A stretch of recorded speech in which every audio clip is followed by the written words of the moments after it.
我跟你说说啊，这个鱼啊，你要做的时候，头哥们儿，写回来吗？是。这改刀怎么重要呢？好像是侯支队来了。哦，头哥们儿。哟，小蚂蚁在哪？哎呀，来的早不如来的巧啊！正饿着呢，哥们儿就有这口福。哎，你先别做啊！我跟你说啊，我现在可是个病人啊，你就不怕传染？我跟你说啊，今儿啊，我可不是来吃饭的，我是来依法询问案情的。少喝点儿，别呛着了，案子都审不了。什么破酒啊，呱了吧唧的，盛点饭呀，给我倒是。啊，我减肥给你。说正经的啊，你这个加油站得好好想一想，有没有什么人、什么事儿能证明你去那儿加过油啊？那32古道那么偏僻，车少，那加油站又在一片防护里待着，很少人去才是啊。当时那么大拖车拖你进去，愣是没人注意吗？你还挺关心我啊。虽然我在调查你，但这是我的工作呀。老侯啊，就凭你这句话，啊，我给你弄点白的。赶紧的。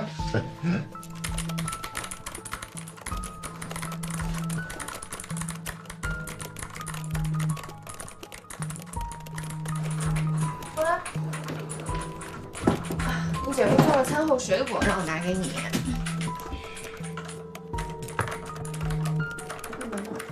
35国道的78号加油站。啊，这是什么呀？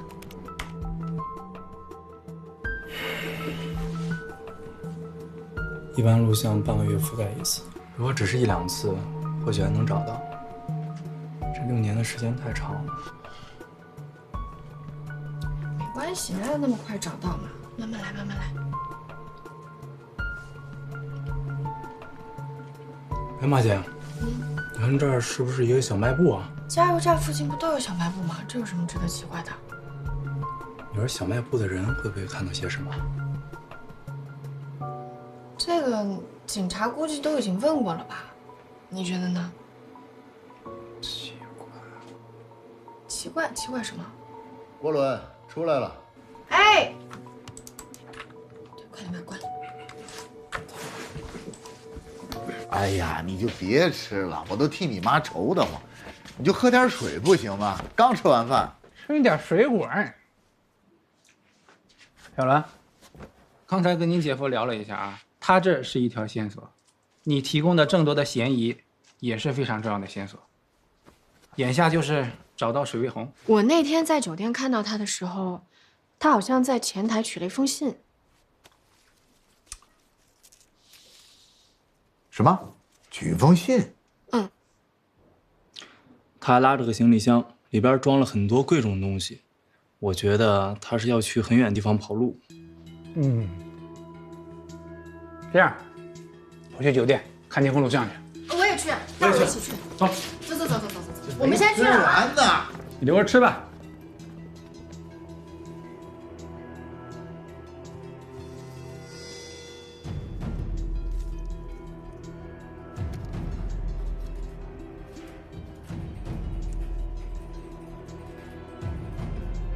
停一下，停。看他手里拿着什么东西，放大一下，好像是封信吧。再放大，看看他寄信地址。海南。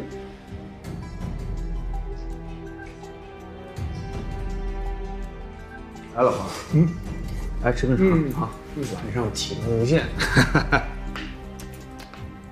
这水月红的事儿查怎么样啊？我刚好跟你说，啊，我查着他表哥了。你让人查水月红，查他表哥干嘛？他表哥现在在三亚做生意呢啊，还有案底。三亚？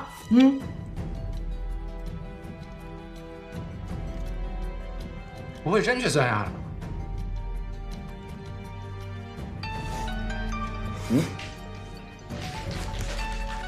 哎，我电话呢？喂，说，真的，好，谢谢兄弟，谢谢。好，郭伦和水一红见面那天，你还记得吧？啊，我们机场分局的同事查了那天所有飞往三亚的航班，还有每个登机口的画面，你猜怎么着？啊，水卫红上飞机了。你真是三亚啊！这样啊，明天你就去三亚，务必把他给我抓回来啊！就等这句话。哎，我先叫小李给我去买票去啊！着什么急？把面吃完了。边走边吃。啊？什么时候这么积极啊？不是让你度假去的啊！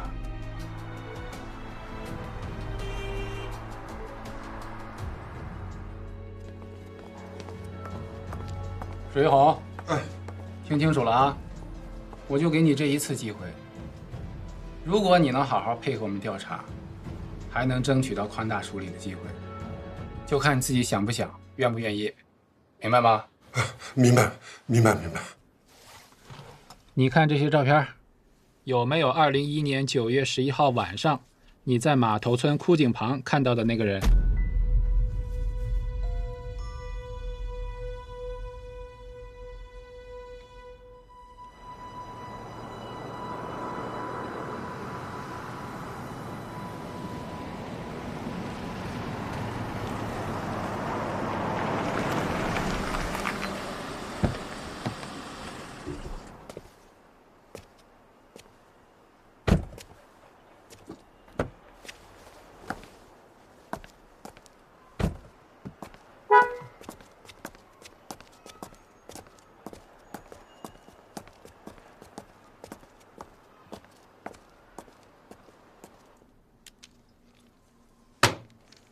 这么说，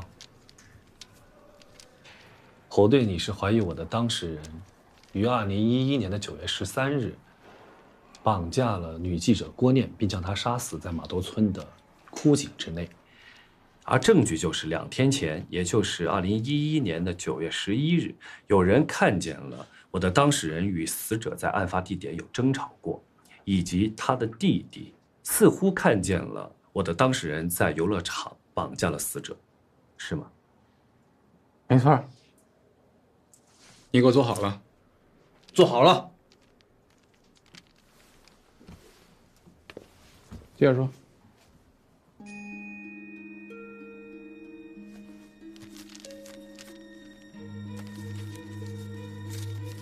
我觉得你们的这些证据啊，完全经不起推敲。首先，9月11日与死者吵架，同9月13日死者被杀死有必然的联系吗？就算我的当事人与9月11日与死者吵过架，也不能证明9月13日他就杀了他。其次，人有相似，6年前的事儿，你们的目击证人就一定没有偏差吗？他就不能看错吗？最后啊，关于死者弟弟所谓看见了我当事人在游乐场带走了死者，那更是很模糊和无法证明的，所以你们的证据根本站不住脚。行了，陈大壮，你少说2句啊！我问你的当事人郑德，想一想9月11号你到底见没见过郭念？还有9月13号你都干了些什么？没有，我根本没见过叫什么郭念的女人。6年前的9月13号，我在干嘛？能记得起来才有鬼啊！你会说话吗？好好说话。其他同志别生气啊，事情呢就是这样。你们还有什么其他要问的吗？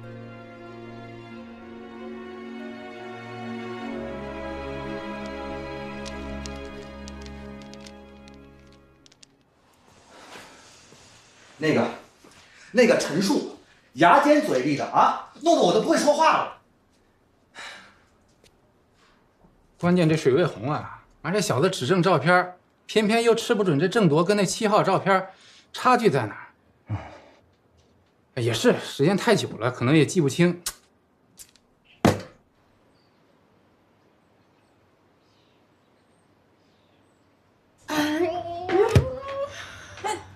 怎么了？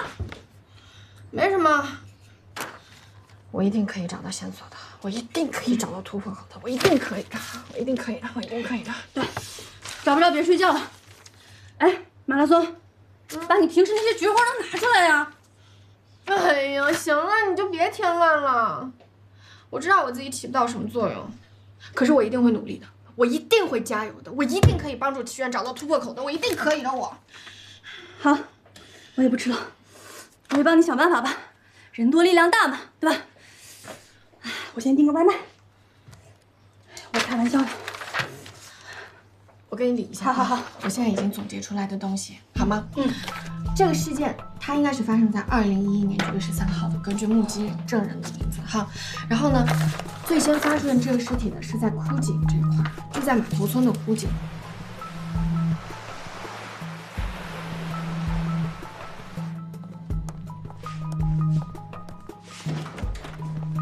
随便坐啊，坐。侯支队，喝水。我今天过来是想协助你一起查清楚郭念的死因。你协助我？你这边齐远现在可是嫌疑人啊，你怎么协助我呢？再说按规定，我也不能给你透露案情的细节啊。不是的，我不是想让你给我透露什么案情的细节，我是对这个案子有了一点点小小的想法，或者说是思路，我想跟你聊一下。那说说看。如果按照郭伦的说法，那么郑铎他就有可能是在9月13日下午3点钟之后绑走了郭念，然后很有可能就把郭念带到了那个码头村的枯井那里。对。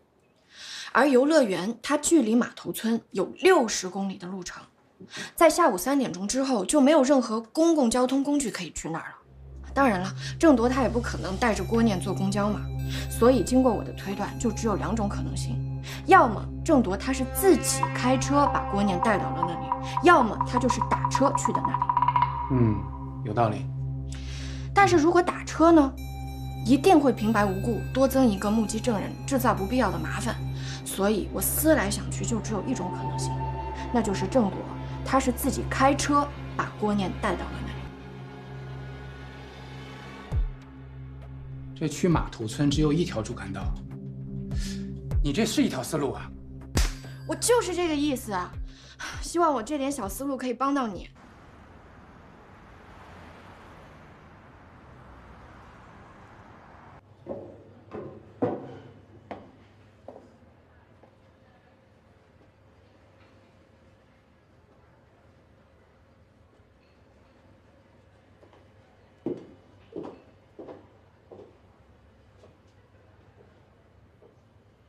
不是跟你说过，没事不要找我吗？现在警察到处都盯着你了。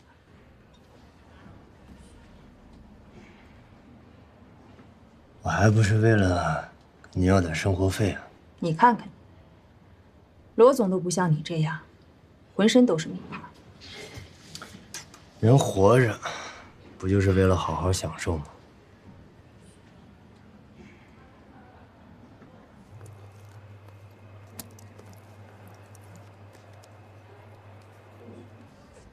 我问你，郭念真的是你杀的？在罗爷手底下办事儿，不该问的就别问，难道你不懂？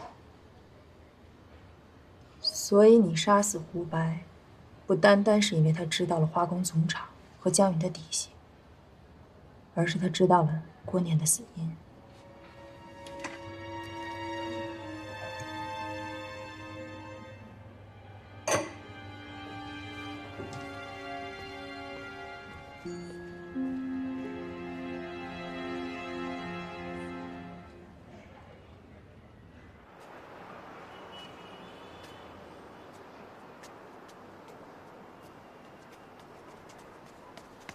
郭伦，喂，马姐，怎么了？你为什么突然把我约到这儿来啊？你还记得我之前跟你说的加油站的小卖部吗？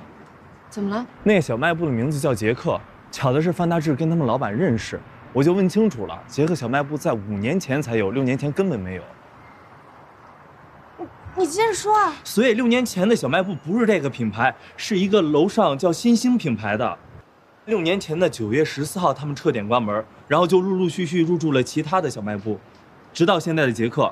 6年前的9月14号，那不就是祈愿加油的第2天吗？对呀，你想9月14号撤点，那他们的监控系统就停止了，他们监控录像很可能保存着，没有被覆盖啊。而且他们的数据很有可能就在他们的公司里。对，走。走。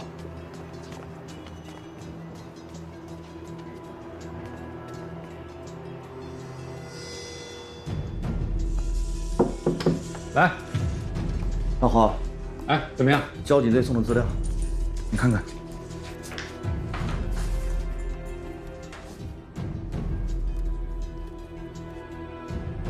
是郑铎吧？是他。把他给我提过来。好。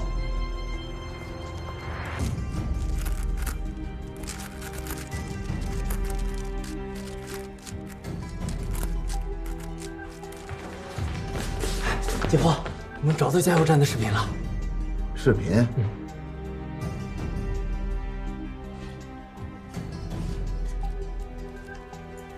看看这照片。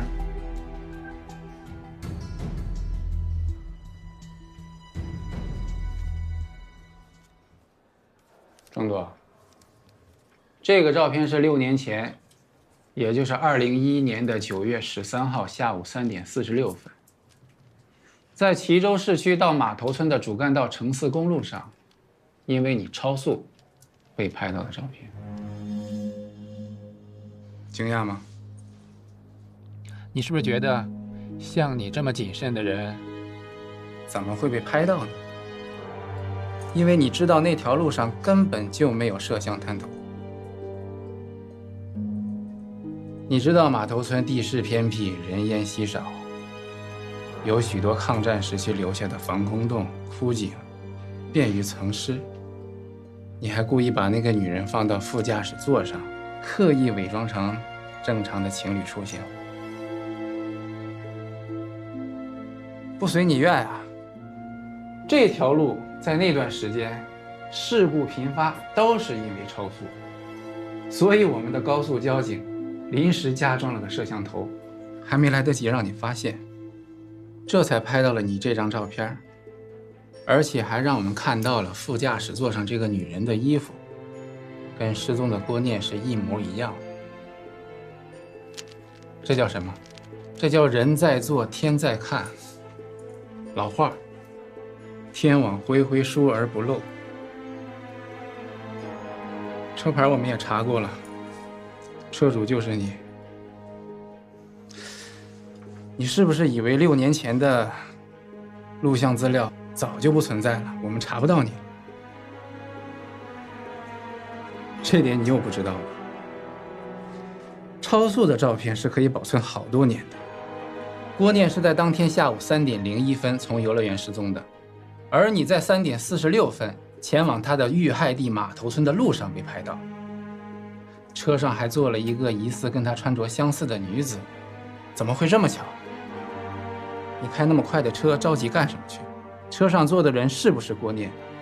是不是你把郭念带到了码头村，然后杀掉的？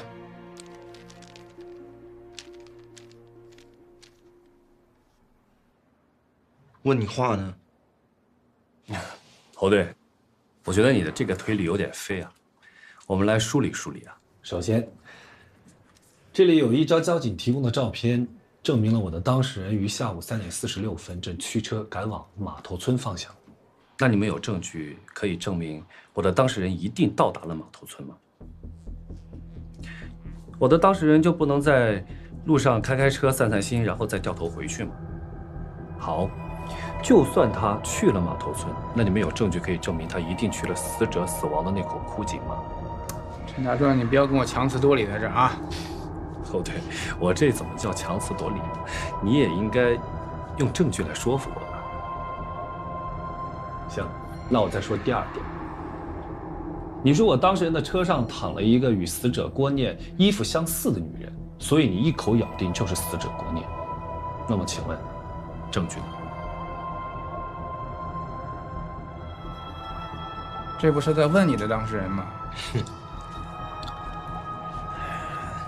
那个女人呐，不是什么郭念，只不过就是一个婊子。我开车带她出去寻开心呢。至于我具体去了哪儿，跟她怎么寻的开心，如果二位要是感兴趣，我也不妨说给二位听。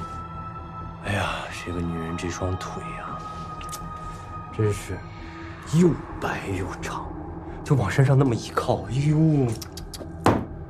好了，金堂同志，我看你们也辛苦，你们还有什么其他的证据可以指证我的当事人吗？如果没有的话，我们就先行告辞。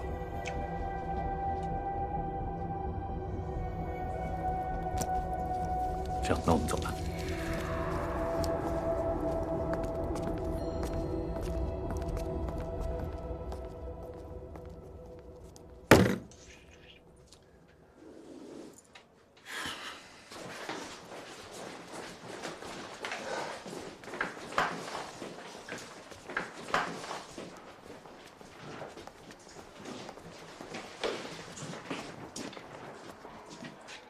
七月，拿好了。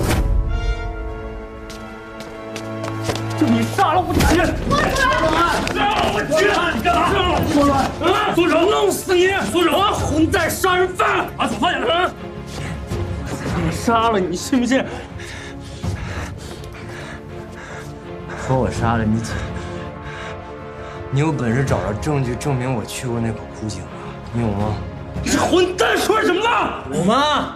嘿，干嘛呢？啊，没事，在警察局闹事是吧？没事，我们马上解决。我现在慎重的警告你啊，你可以松手，也可以不松手，但是所有的后果你们自己负责。打呀！警察，他打人，我要告他。没事，算了。没事，赶紧散啊！知道，散。知道。没什么事儿，别走了。七月，这件事情我们就不追究了，但是我请你管好你自己。走吧。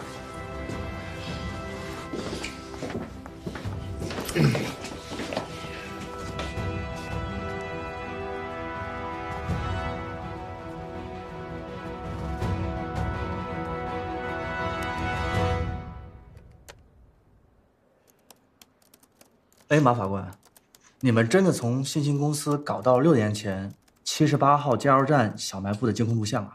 证实，对方果然把硬盘存到了他们的仓库里。记录的最后日期是6年前的9月14日上午10点钟。经过了技术人员的操作，我们成功的恢复了前一天，也就是9月13日的监控视频。哎，那你们看过了？没有呢，就郭伦看过了，我还没有。怎么样？好了没有？ OK 了，你们看，这是小卖部6年前9月13号下午3点33分的视频监控。你们再看，远处地方像不像一个拖车？真像啊！啊，那这就是祈愿说的那个拖车吧？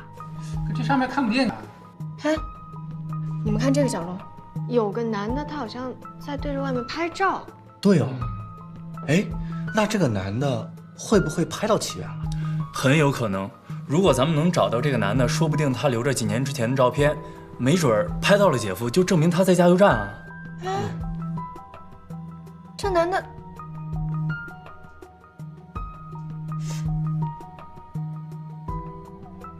我怎么觉得他那么眼熟啊？我应该是在什么地方见到过他吧？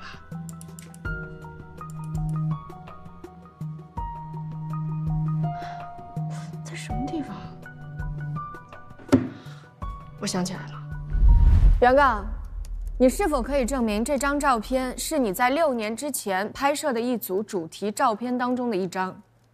可以的，审判长。现在的照片都是数码照，上面都有时间码。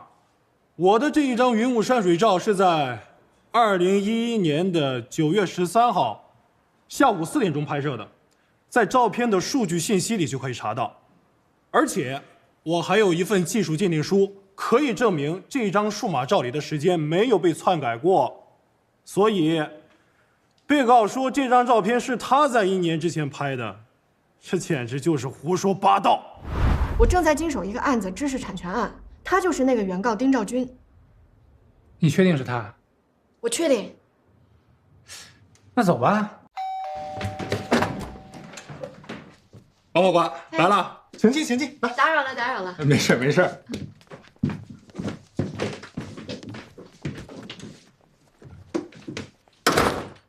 我当时就是在云雾山这一带拍摄我这一系列作品，我这个作品还获奖了，所以我印象特别深。所以你当时确实去过那个加油站，对不对？对啊，我的车当时没油了，身上也没带多少现金，我就寻思去那个便利店刷卡付油钱。然后付完油钱之后，我当时拍了挺多不错的那风景照，回去时间还早，我就寻思再拍点生活中的人物照吧。然后我就想起来之前给我加油那女工挺不错的，爱笑，还挺上镜。我就拿着相机对着外面啊，我看看能不能悄悄地抓到她这张不错的表情。行，那你再翻翻看有没有齐云的照片啊？哎，今天哎，马姐，看，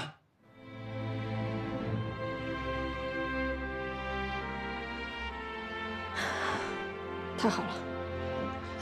你这张照片能不能拷给我们啊？没问题啊。啊，太好了。什么？真的是齐航？太好了！哎，我跟你说啊，这照片就是最完美的不在场证据。哎呦，他的嫌疑终于洗清了。那你赶紧回来啊，接下来就看我们的了。走了。把你叫来，一是你的嫌疑洗清了，二是关于郭念的事情，你还有什么想说的？我在想啊，郑铎说的对，啊，有本事查出他在码头村枯井旁的证据，要不然他跟郭念的死他就联系不上。没错啊，这就是关键啊。接着说。我想说的是啊，我们还是要从源头查起。什么是源头呢？案发的第一现场。你还记得吗？这个码头村的村民啊，不让我们去调查这个污水的事件，所以他们用水泥把这个枯水井呢完全给浇灌了。哎，表面上他们是阻碍了我们，其实呢，我现在一想，他们恰恰是帮助了我们。为什么呢？万一啊，我是说万一之前我们警察在查看现场的时候有过一点疏漏的话，恰恰这些水泥呢就保住了这些现场。啊，我说你老齐啊，你就是小看我们。我跟你说，这现场搜证我们去了3次了，前2次拿回来的毛发、衣物、随身物品、白骨都查了，没有任何外人的痕迹。第3次我让他们把这个水泥敲开，一块一块给我照 X 光，除了枯枝烂叶没别的呀。一块一块的，枯枝烂叶没有问题，白骨、衣物、毛发，我问你，那么多毛发，每一根毛发，你们都做了 DNA 的比对了吗？每一根？当然啊，我们不能放过一根毛发呀。你想一想，如果其中的有一根毛发的 DNA 跟其他的毛发的 DNA 不相符，那说明什么？那说明这一根头发的 DNA 它有可能就是。有道理，那就完全有可能。有可能啊。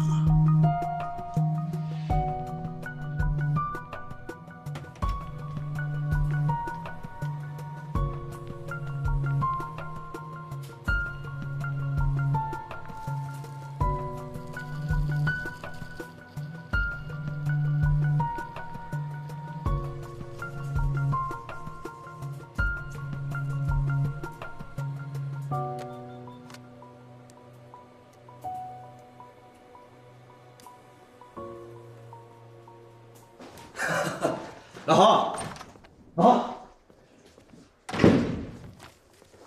有料？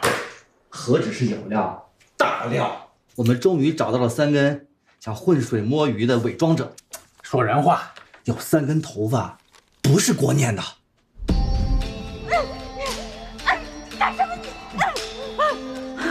就告诉你，刚才那一巴掌只是警告而已。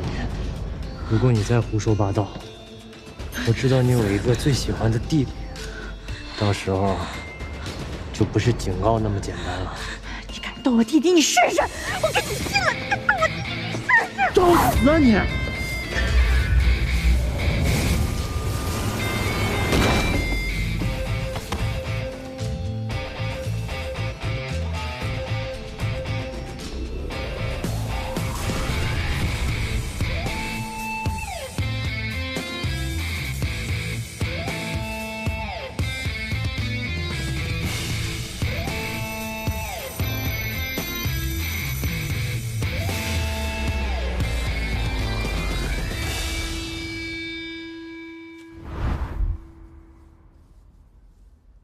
挣多大？哎，这就对了。哎，还真被老齐说中了。哎，进来。侯支队，哟，向科长。向科长，这个呀是宣教中心给各个单位的学习材料，抽空看一下。谢谢啊。我听说齐恒经常到局里来找你，他是调查对象，我觉得你还是少一点私下跟他接触，免得惹得一身骚啊。向科长多虑了啊！我们已经锁定了新的嫌疑人，而且有新的铁证，齐恒的嫌疑排除了。哎，真的，真的，祝贺你们！快，把你先拿炮！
什么情况？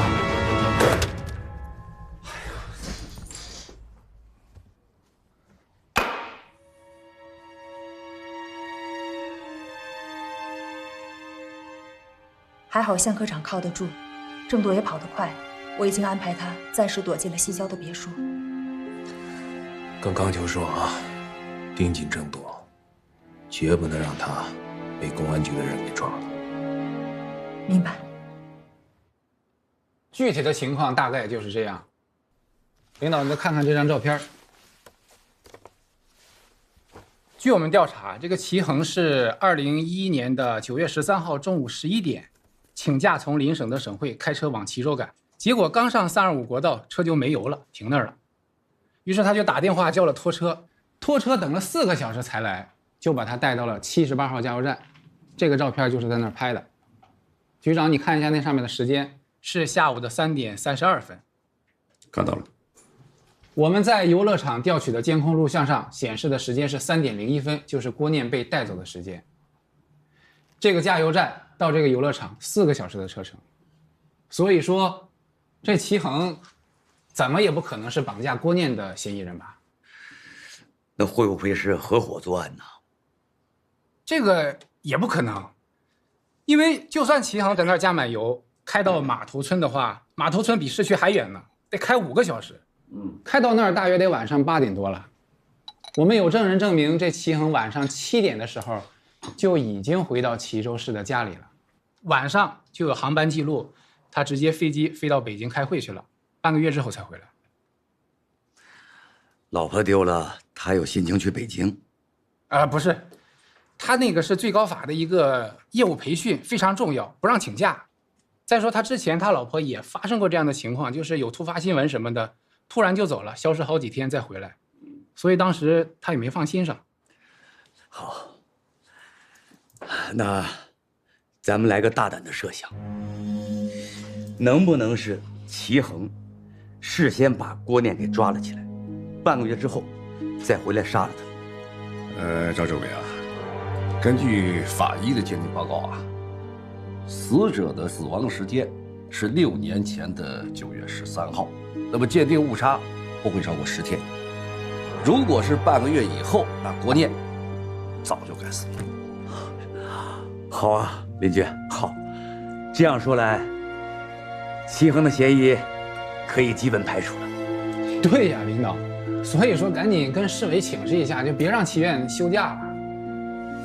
那为了上报材料的100%保险，我在最后提一个问题，就是齐衡那天晚上之后不在场的证明，都是他的亲戚朋友给做的。那么也就是说，有种可能啊，当然，只是说有一种可能，他们会不会包庇他？不会。为什么不会？我们现在已经锁定了本案最重要的嫌疑人，结果昨天在抓他的时候，让这小子跑了。就是你们去抓没抓到的那个渔船案的罪犯，就是他，郑铎。没错，我还纳闷呢。前2天这小子还跟陈树来警察局，大摇大摆的，跟自己家似的。哎，昨天去抓他的时候就跑了。局长，我就感觉啊，有人给他通风报信儿。他的嫌疑很大吗？非常大。我们在马头村枯井里发现了3根头发，验了 DNA， 就是他的。这小子之前可说他没去过那口井，明显的撒谎啊！而且我们化验了这3根头发的毛囊萎缩时间和郭念的死亡时间很吻合，也就是说，郭念死的时候，这小子肯定在旁边。而且他畏罪潜逃，就更加加重了他的嫌疑。对。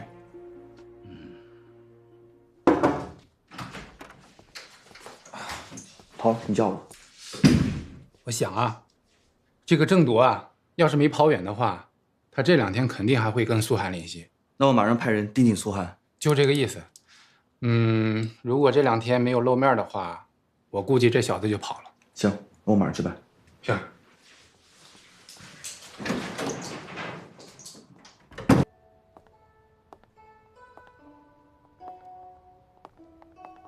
哎，呦，小罗，来，哎，李阿姨，快进来，快进来。阿姨，哎，快坐，快坐，快坐。找我什么事儿？着急呀！你还记得吗？你在澳门那个姓孔的朋友，就是你曾经拜托他照顾佳佳。是孔令吉。对对对，孔令吉。他给我发来2封电子邮件，还发来一些什么汽车呀、房产的材料，然后让我给他汇200万美元。这怎么回事啊？200万美元，那可是1000多万人民币呀！这到底怎么回事啊？你说我跟这人又不熟，没见过面，他凭什么让我给他汇钱啊？而且他怎么知道我电子邮箱的？会不会是从佳佳那里得到的？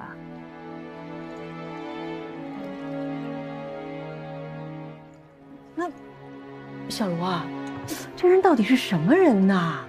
他为什么要这样啊？这个孔令吉呀，是罗总多年的商业伙伴。他在澳门啊有一些业务，所以一般啊他就在那边打理。他这个人倒是不错，不过就是有个毛病，听不得骰子声。这是什么意思啊？就是呀，他不能接触跟赌博一切有关的东西，一旦沾上啊，他就控制不住自己。你是说他在外边赌了钱还不上，然后就到处跟朋友讹钱是吗？林阿姨啊，我听说6年前啊，他一把就输掉了一家首饰店，这会不会现在又是赌输了？天呀，他不会是管赌场借了高利贷吧？这可是要断手断脚的。李阿姨啊，这孔令吉问你借钱的理由是什么呀？他什么也没说，他就说如果我不把钱给他的话，他就要举报佳佳在澳门的经济问题。你说佳佳，她就是一个大学生啊，在澳门上大学，她有什么经济问题啊？啊？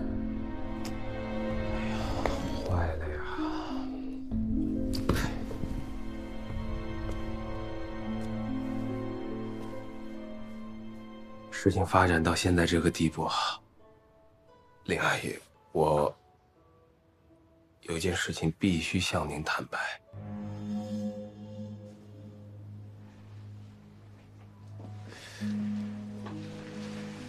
可是，您千万别骂我。什么事儿？这些年来，你和吴叔叔一直这么照顾我、帮助我，我爸一直想尽尽我的孝心，可是你们俩都不收，所以我就想了个办法，通过这个澳门的孔令吉啊帮我操作，我就给吴家买了别墅和汽车，写在了佳佳的名下。小杨，你太糊涂了，你这是害了你吴叔，你害了你吴叔啊！头儿，线报，苏涵和罗怀公一块去了中恒花园内的一个高级餐厅，咱们怎么办？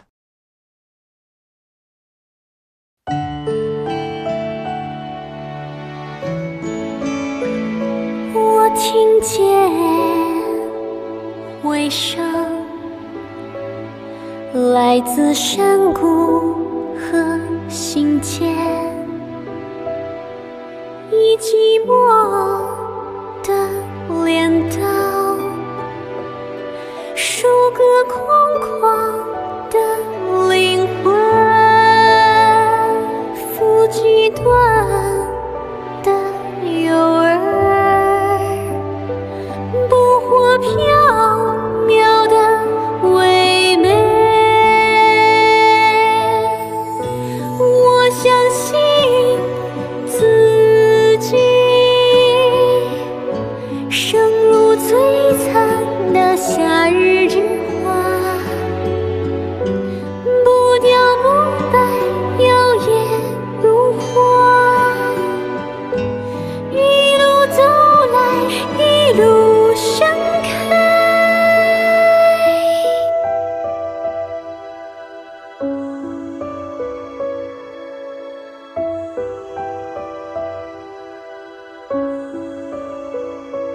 我听见爱情，我相信爱情是一滩挣扎烂草，如一阵虚伪的风。我相信自己，似如俊美的秋日落叶，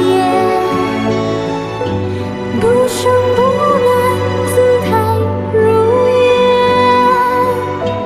驻守岁月留下的信念，